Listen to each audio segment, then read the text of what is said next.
Now, there are various traffic sources that you can use to drive traffic to your funnel. If Facebook is your thing, then use Facebook. Now, as for me, one of my main sources of traffic is solo ads. And a solo ad is where you purchase a solo ad from somebody, and what happens is that person that you purchase a solo ad from will email their list promoting your free offer. So here's a site, udemy.com, that I go to buy my solo ads, and there are dozens of solo ad sellers here. And I'm just gonna quickly go down the list here. And I actually bought most of my solo ads for this campaign from just one person.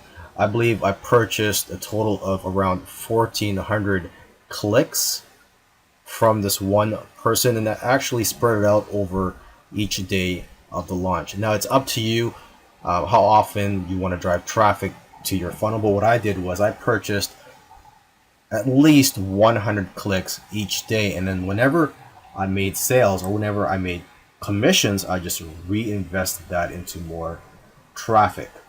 And so I even bought solo ads on the last day of the launch. And what's great is the person that I was buying it from was able to send traffic almost within minutes of me buying from him. Now, I should note that not every solo ad seller is going to bring in a high quality traffic. So if you're new to solo ads, what I recommend is you buy from multiple sellers and just buy as low as you can.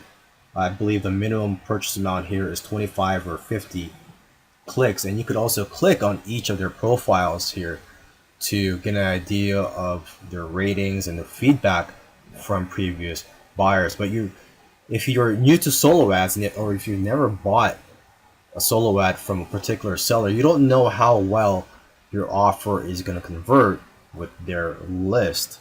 So that's why it's good to start out small when buying for the first time from a solo ad seller.